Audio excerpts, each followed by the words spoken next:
Bienvenidos oyentes a Palabra Escrita, la literatura en la radio. Hoy estaré comentando la Oda a una urna griega, sin duda el texto más conocido del poeta romántico inglés John Keats. Un texto que fue escrito entre abril y mayo de 1819 y que fue publicado por primera vez de forma anónima en enero de 1820 en el número 15 de Anales de las Bellas Artes, una revista dedicada a difundir el arte griego. Luego, en el mismo año pasó a formar parte de Lamia Isabela, La Víspera de Santa Inés y otros poemas, el libro de poemas mejor logrado del escritor. El tema central de esta oda es la eternidad del arte. Para expresar este concepto, Keats, como buen romántico, a partir de la contemplación de una urna griega, se evade hacia otro tiempo histórico, en este caso hacia el mundo mitológico griego, y reflexiona acerca de la mortalidad del hombre frente a la inmortalidad artística.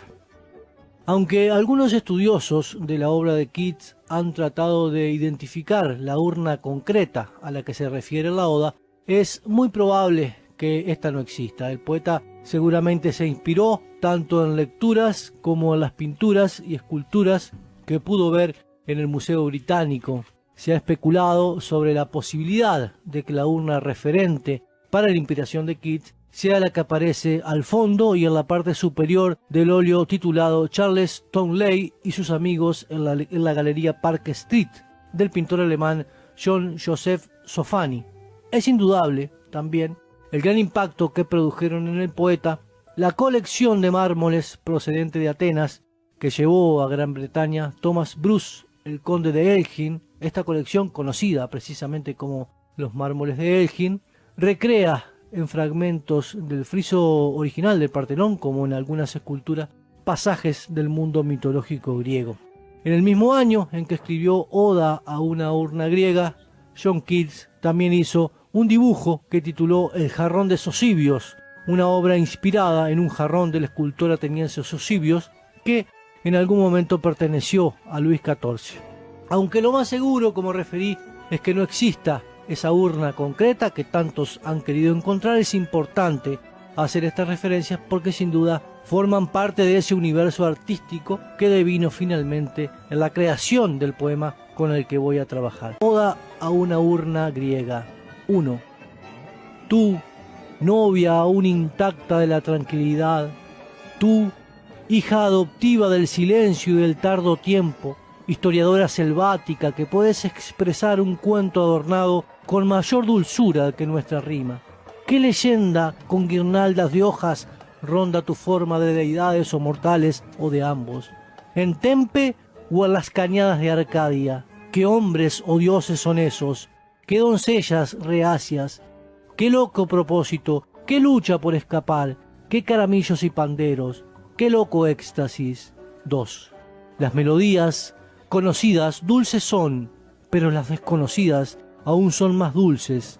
Así vosotros, suaves caramillos, tocad, no para el oído sensible, sino más queridos, tocad para el espíritu, cantinela sin tono. Hermosa juventud, debajo de los árboles no puedes dejar tu canción, ni nunca esos árboles quedarse dormidos. Atrevido amante, nunca, nunca podrás besar, aunque triunfante estés a un paso de la meta, pero no te lamentes, ella no se desvanecerá, aunque tú no tengas tu deleite, pues por siempre amarás y hermosa ella será. 3. Oh alegres ramas, que no podéis arrojar vuestras hojas, ni despediros de la primavera, y feliz músico infatigable, siempre tocando canciones por siempre nuevas, amor más feliz, feliz amor, siempre cálido y aún por gozar, siempre anhelante y por siempre joven, respirando muy por encima de la pasión humana que deja el corazón muy triste y hastiado, frente enfebrecida y lengua agostada. 4. Quienes se acercan al sacrificio, ¿a qué verde altar, oh misterioso sacerdote, llevas esa vaquilla que muge al cielo con sus sedosos flancos con guirnaldas adornados? ¿Qué pueblecillo junto al río o la costa marina o construido en la montaña con pacífica ciudadela se ha quedado vacío de su gente esta piadosa mañana? y pueblecillo, tus calles, para siempre estarán en silencio, y ni alma que diga por qué estás desierto podrá regresar nunca. 5. Oh forma ática, bella actitud, con guirnaldas de marmóreos hombres y doncellas muy bien tallados, con ramas de bosques y la hierba hollada, tú, forma callada, nos tientas al pensamiento de igual forma que la eternidad, fría égloga. Cuando la vejez desgaste esta generación, tú seguirás en medio de otro dolor que no el nuestro, amiga del hombre, a quien dices, la belleza es la verdad belleza. Esto es todo lo que sabes de la tierra y todo lo que saber necesitas. El poema es una oda, una composición poética de tono elevado que tuvo su origen en el mundo griego, en principio con las odas de Píndaro y luego con las de poetas como Safo, Alceo y Anacreonte. Esta oda de Keats, si bien guarda relación con sus antecesoras clásicas, en lo que tiene que ver con la simetría, con la rima encadenada, A, B, con que se abren todas las estrofas, se aparta de ellas en los 6 versos finales de cada estrofa que presentan una asimetría ya propia del romanticismo. Pero bueno, sirvan apenas estas palabras para hacer referencia a este asunto, porque no trabajaré con el texto original, sino con una traducción donde estos elementos de carácter formal varían de forma radical. Baste decir de lo formal que es un poema que está compuesto por 50 versos de arte mayor, divididos en 5 estrofas de 10 versos cada una. La primera estrofa funciona como una introducción al poema y la última como una conclusión, de manera que el contenido fuertemente narrativo de la obra se encuentra en las estrofas centrales. Viéndolo de esta manera, podríamos decir que los motivos de carácter lírico-narrativo están en el centro del texto, mientras que las estrofas de inicio y de cierre son de carácter lírico-argumental. Desde el primer verso vemos cómo Keats plantea una distancia del yo con la urna, con el objeto que le servirá como fundamento del poema. El yo se dirige a la urna y a su vez la define, la califica en primer lugar como novia intacta, inmaculada de la tranquilidad, de la quietud, del reposo silencioso y eterno.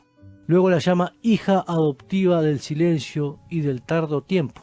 La comunicación de la urna no pasa por el código lingüístico, sino por las imágenes talladas en el mármol. Este material imperecedero inmortaliza, detiene el tiempo en el objeto que, en este caso, seguirá contando por la eternidad y de forma silenciosa la belleza del arte. Por eso podemos decir que, con la circularidad de la urna, la manifestación artística primaria, se vincula la circularidad semántica de la oda, la manifestación artística secundaria, porque los 2 primeros versos del poema refieren a los 2 últimos, o si se quiere, cobran su sentido final en los 2 últimos.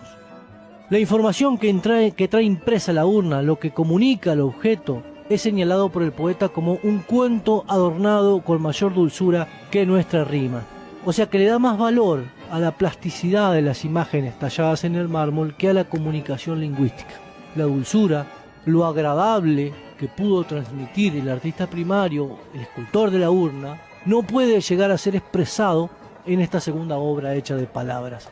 De manera que lo que tenemos en esos versos, aparte de la introducción del poema, es una reflexión sobre el hecho creativo realizado desde el poema mismo. En este caso, se trata del pasaje de un lenguaje artístico a otro, pero en el fondo está el tema de la imposibilidad de la expresión total, de la percepción, del sentir profundo del artista. Si bien miramos, es la misma imposibilidad que describe el joven Werther en la carta del 10 de mayo, cuando frente a tanta belleza de la naturaleza se siente imposibilitado de pintar. Y quien quizá ha expresado mejor esta imposibilidad en la escritura, porque el personaje de Goethe era pintor, es Gustavo Adolfo Bécquer en su rima 1, donde refiere que lo gigante y extraño que precede a la manifestación artística debe ser expresado con un lenguaje rebelde y mezquino. La obra resultante termina siendo un pálido reflejo de aquello que la inspiró. Si bien estas reflexiones sobre el hecho creativo son bastante comunes en los escritores románticos, hay un punto donde Keats se aparta del romanticismo, donde se muestra como un poeta más moderno. La creación de esta oda parte del objeto al sujeto, o sea, del exterior al interior. La vibración de la belleza es lo que Keats rescata del arte griego. Una abreviación que, repito, va del objeto al sujeto y no a la inversa, como sería lo lógico en un escritor romántico. Observando el objeto, este yo lírico de Keats intentará introducirse no en un tiempo histórico, sino en un tiempo mítico, que es el que vive en las imágenes esculpidas en la urna. Por eso es por lo que la llama historiadora selvática. Es un mundo desconocido para este yo lírico infraciente, consciente de su ajenidad. Por eso es por lo que no hace afirmaciones, sino preguntas. Las interrogantes que cierran la primera estrofa introducen los motivos que se van a desarrollar en las escenas festivas de las estrofas 2 y 3. Es muy significativo que sean 7 las preguntas que formula el yo lírico en el momento en que está comenzando a crear su obra, porque el 7 en la tradición algebraica es un número vinculado a la creación. Ya hice referencia al paralelismo entre la circularidad del objeto y la circularidad semántica del poema. Ahora bien, la forma de la urna es la que obliga al yo lírico a no detenerse en un punto específico, sino a rondar el objeto, a dar vueltas en torno a él. Observa una escena en un ambiente rural que bien podría corresponder a una simple representación de un antiguo casamiento griego, como a la descripción gráfica de historias mitológicas conocidas. Entre ellas podríamos nombrar al rapto de Europa, cuando Zeus, convertido en un toro blanco, lleva a la muchacha fenicia sobre su lomo hasta la isla de Creta, o a Dafne, escapando de Apolo, cuando finalmente la ninfa termina transformándose en laurel, mito este último que brillantemente recrea el gran Garcilaso de la Vega en el soneto 13. Estas mujeres de la mitología entonces podrían llegar a ser esas doncellas reacias que sufrieron el loco propósito y buscaron escapar. El último verso de la estrofa, el de los caramillos y panderos, el que refiere al loco éxtasis, si lo vinculamos a la mitología, podría estar refiriéndose a Dionisio, el dios del teatro. La segunda estrofa contiene una reflexión del yo lírico acerca de lo que perciben las imágenes de la urna, que funcionan como sus interlocutoras. Hay una actitud metonímica en la voz lírica al interpelar a los instrumentos y no a los músicos. Les pide que toquen una melodía para el espíritu, de manera que la imaginación del poeta, esas cantinelas sin tono, esos cantos del silencio marmóreo, tendrán una dulzura incomparable. A esto tenemos que sumarle la eternidad, porque tanto esa melodía del silencio como el deseo del amante y la hermosura de la mujer permanecerán allí en la belleza temporal y eterna del arte. La oda, como manifestación artística secundaria, al recrear las imágenes impresas en la urna, también contribuye a eternizar algo tan inaprensible como el deseo. La inspiración, el anhelo de ese amante que está a punto de besar a la mujer hermosa será perpetuo, trascendente y eterno como la belleza de la juventud que posee. La tercera estrofa es una continuación de esas escenas de carácter festivo que comenzaron en la estrofa anterior. Las imágenes esculpidas viven en la urna como en una fuente de juventud eterna. Cada uno de los elementos que aparecen conservarán por siempre sus atributos. Los árboles nunca conocerán su propio invierno y tendrán siempre sus hojas en una eterna primavera. El músico se mantendrá feliz, activo y siempre vigente. El amor, en la medida que se está por gozar, siempre será más feliz, más cálido y más intenso, porque el deseo que lo embarga nunca caducará.